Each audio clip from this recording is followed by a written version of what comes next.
Welcome to the Social Science Grade 9 CBSE. So, today what we're going to learn is about the first chapter, in which the outline concept is meaning, scope, and relevance of social science. Understanding social science from an Indian perspective. The learning objective for this chapter would be to explain social science and studying it to understand society, environment, economy, and governance in our lives. Explain the meaning and scope of geography, history, political science, and economics as disciplines and recognize their interconnections. Appreciation of diversity, inclusion, sustainability, and equity as guiding values when studying society and making decisions. So we can see that we have the first chapter, as you can all see, the part one, the theme one, understanding social science. This is a part of your history. The social science has been explained in a better way. Meaning of social science, relevance of social science, understanding social science from an Indian perspective, so scope of social science and guiding values in social science. This is what we are going to be doing uh, in this chapter today. Now, in this, you can see the previous slide. What I said, I would repeat and like to explain to you once again that when you are reading this chapter, you will go through these key points which have been put up in the PowerPoint. You will see, and we will look into every heading very clearly so that we can understand and get our concepts clear. Now, if you look at the learning objective, here we are going to talk about how to explain the relevance of studying social science is important in understanding society, environment, the economy, and the governance in our lives. Second is we will also understand the scope of what geography, history, political science, and economics means. Okay, and what are these disciplines? Why are they? How are they interconnected with each other? And we will learn about the diversity, inclusivity, sustainability, and equity as guided in social science in studying the society and making decisions. We can see that today what we're going to talk about is human beings are social by nature from birth. Each person becomes a part of a family and gradually becomes connected to wider groups such as neighbors, classmates, friends, and co workers. Now, here you know that we are social animals, and for us to interact is very important, right? So, if you look at the past, in the during the COVID times, socializing had become less. We were all restricted inside rooms, and what had happened is it affected our mental health. Okay, we became very bored to be confined inside the four walls of our home, even though we had the television, entertainment, mobiles, but we were not able to social meet and greet people. So this is a very important part, that we connect with people outside, and that's the reason from a very early age we are asked to go to preschools and then continue our journey of our education. People live in villages, towns, and cities where they depend on one another for safety, livelihood, learning, and well being. They share human public spaces of resources such as water, roads, schools, hospitals, markets, parks, and workplace. So the government takes care of all this, and we try to use or use those resources to our benefits, and we try to locate ourselves according to the resources available to us. They also share ideas, customs, languages, beliefs, and responsibilities. Because life is lived together, the action of one person can affect many others. The action of our parents affects us and our upbringing, the kind of society that we live in, that affects the friends that we make, and how we become in our career or in the kind of environment that we grow to become, take future decisions of becoming, personalities in our life.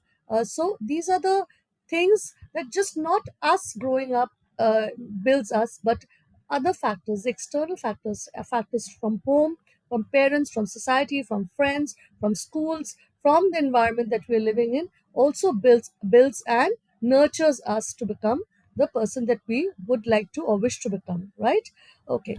So James High has defined it as bodies of learning and study, which recognizes the simultaneous and mutual actions of physical and non-physical stimuli, which produces social relations. So he had one concept.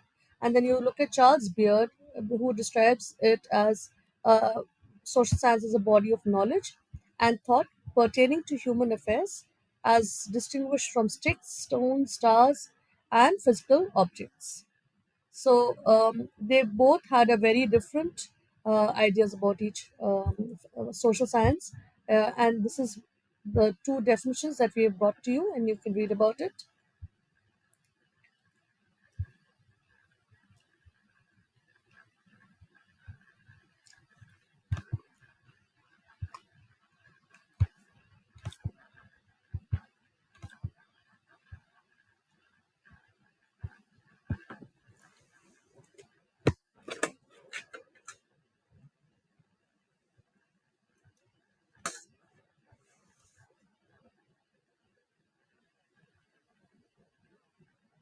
So let's understand this topic a little more deeper.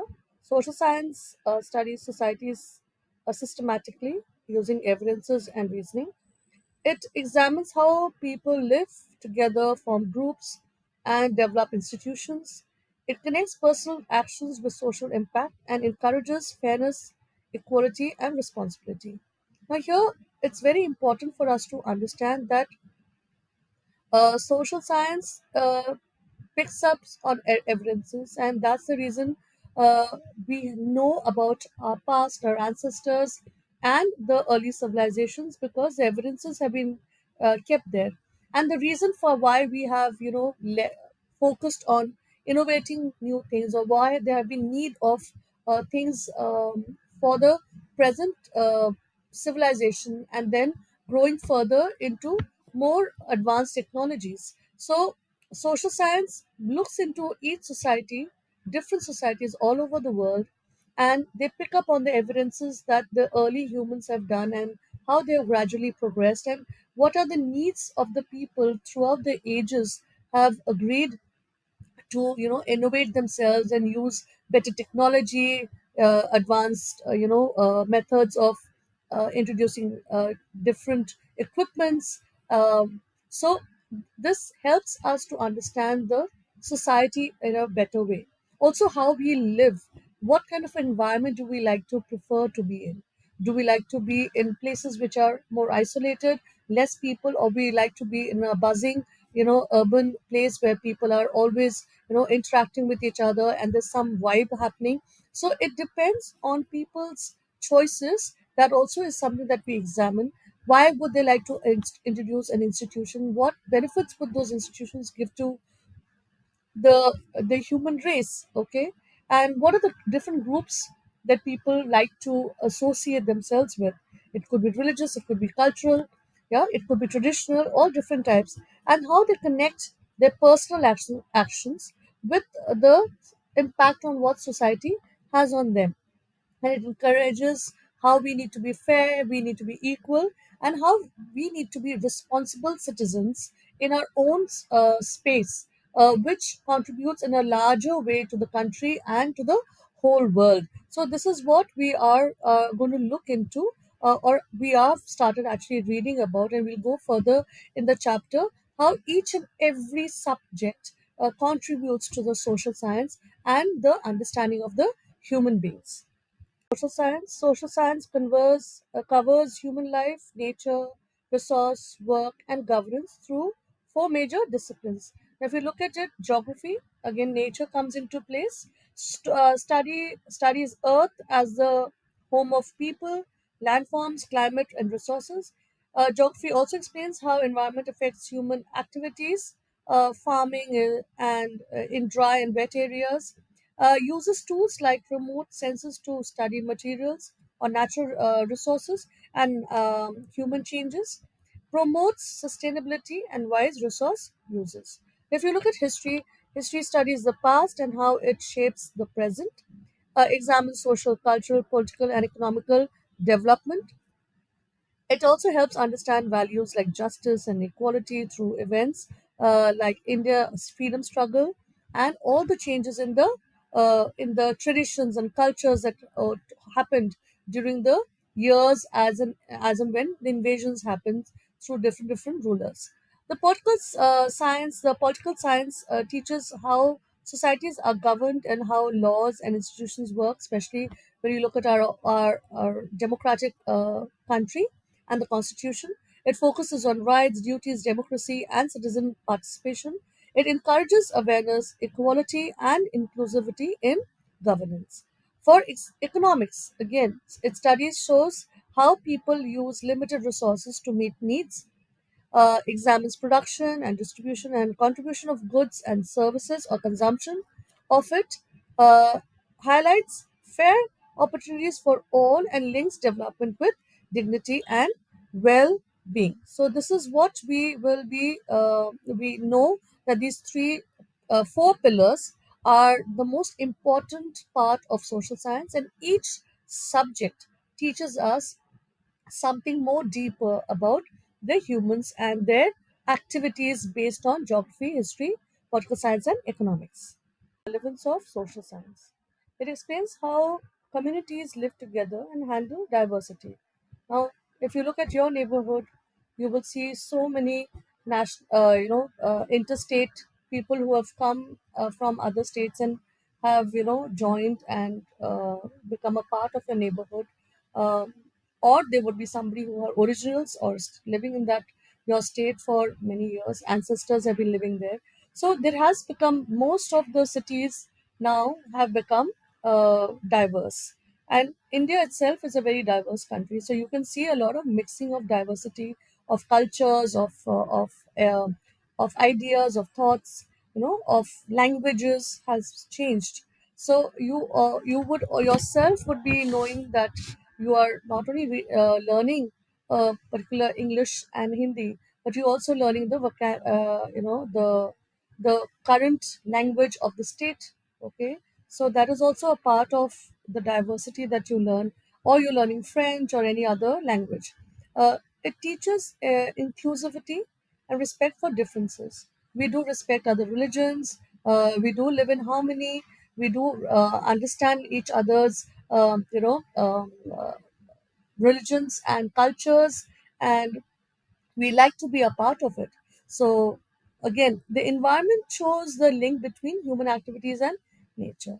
How we are dealing with our environment. Are we trying to save it, or are we trying to destroy it? So, if you look at the natural calamities that have grown in the past years and they have become very uncertain, it's only because of the human actions that have happened or the activities that have taken place has led to the change in the nature of the environment. It promotes sustainability and responsive development. Now, if you have studied in your previous years, you've learned about sustainable goals. You know that there is a lot of talks about sustainable living. There are cities that are coming which have got sustainable way of livelihood. Why is this happening now? Because people do want to live in a clean environment. They want to live in an environment which is less polluted, which is promoting a better water facility, drinking facility. There is more nature driven. People are more in living where there's more greenery and less concrete jungle, like just all tall buildings around. So people are aware, they don't want to use plastics anymore. So there is now an awareness, and people are trying to move towards the environment in a friendly manner. Let's look at economy. It explains how we live, how our ancestors have lived, what were their needs at that time, and how much the economy at that point uh, looked into the salary that was given. As per the expenditure, the salaries were being decided. But now, if you look at it, that salary would not be able to suffice. It will not work. So, as the developments have happened and people's needs have increased, the livelihood has changed, the standards of living has increased, The needs of the people have changed, and therefore the economy has changed, also bringing in the change in the expenditure and salary structures and all the other requirements. Income, again, like I said, and economic development or development choices, where you would like to have the IT hub, where you like to have industries, where you like to look at textile industries, or you like to have leather industries, where you would like to promote your handicrafts. All those choices and development, whether you want to have a clean roads, broader roads, better for highways, better for big vehicles to be driven, better hospitals, better education systems, IB curriculum or CBSE or more of CBSE, and how we have seen the change in the CBSE curriculum is also a kind of a development in the education system. So connects economic growth with equality and social justice. It should be a part of the society. It should be in a line with the society so that there is no problem in the economy and the development of the economy. Again, the governance is a very important part, helps understand how government decisions affect daily lives, how do taxations affect us, how do we need to work on our taxations, on our salary, on our expenditures, everything. Okay. Now, it promotes citizens' engagement and democratic participation. So, here you can see that there is an interconnection of real life issues like floods or poverty, needs of knowledge from geography, history, political science, and economics together, right? So you can see all this has changed and made a difference. In social science, social science builds knowledge and values aligned with constitutional ideas, that is justice, liberty, equality, and fraternity. Now let's look at diversity. It encourages respect for variety and fraternity among citizens. Inclusivity. Inclusivity encourages equal participation and access for all, especially dissatisfied groups. It promotes fairness in school, communities, and public spaces. Sustainability. It recognizes differences in language, religion, caste, gender, and culture, uses resources wisely to protect nature for future generation. It balances development with environmental care. Equity promotes fairness in opportunities, supports additional help for those facing disadvantages, for example, for students who need scholarship or aids for children with disability. That's what this uh, part is all about.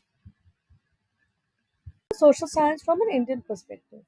Importance of perspective. Every country faces unique social issues shaped by its culture, geography, history, and politics. India's diversity influences policies, representations, and equality. Why perspective matters? Every country has unique geography, history, economy, and governance that shapes its social questions. India studied its own realities, diverse communities, constitutional values, and development changes. India's diversity is beyond culture.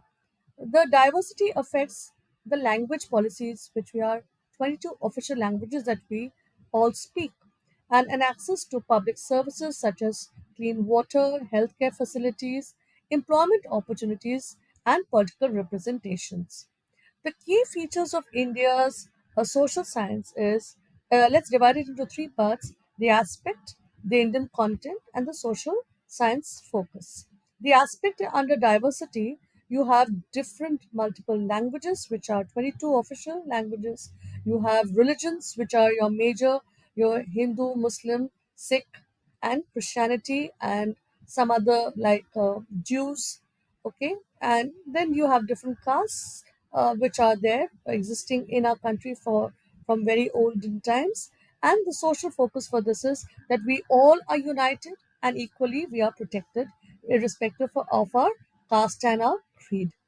Secularism, again the state treats all the faiths equally. We are allowed to built temples, mosques, churches, gurdwaras, and we have no. The constitution gives us the right to practice the religion as per our choices. And social science focuses especially on minority rights, the ones who are in lesser numbers in the country, minorities, as in the religions The people who are practicing a certain religion or coming from a particular caste are small in numbers. Their rights are being safeguarded or taken care of, and the public order has been also taken in a big way.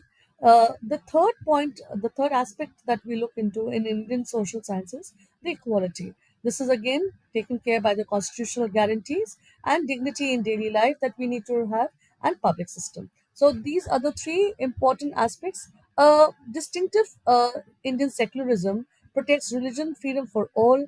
States remain neutral, treats all faiths fairly, addresses minorities' rights, public orders, equality before the law. Practical applications of social science is that you can see that how um, um, diversity create both strength and tension? How can equality be protected in diverse classrooms, neighborhoods, and markets? How does fair governance look like in India's plural society? So, these are some questions that we need to answer and understand as we look at the Indian perspective of social science. Public life. Core constitutional values, again, justice, fair treatment for all, liberty, freedom of thoughts and actions, equality, equal opportunities, no discrimination, fraternity, unity and brotherhood among citizens. And these values apply everywhere, not just courts or parliaments, but also in schools with no discrimination, everybody is allowed, a neighborhood, equal resource access, and government policies which are very fairly implemented for everyone. A practical application of when studying social issues. For example, if you're asked why some areas lack work, you'll be saying that the management is poor and they're lazy and they're not doing their work properly because they're not interested. No, your check should be that how the place is geographically positioned, what is the budget allocation, maybe the corruption and the historical negligence of that place or that area. Fundamental duties connection. Article 51A says the citizens should be having a developmental goals, scientific uh, temper and humanism and spirit of inquiry and reforms. They should be able to ask, inquire, and should be able to evolve and reform their current positions and for a better future. Scientific temper and inquiry, Indian social science approaches don't accept rumors. Do not go behind stereotypes or the single explanations. Rather, you should seek evidences, multiple causes, and effective reasoning. This is the end of the chapter, children, and I hope you have liked the PowerPoint and the points have been put up for you. In the next PowerPoint, which I'll be uploading, you will have the question answers and the notes given from this chapter. Okay, I hope you've enjoyed. Please put your comment on what are the things that you would like to see more in the PowerPoint, and please like and subscribe my channel.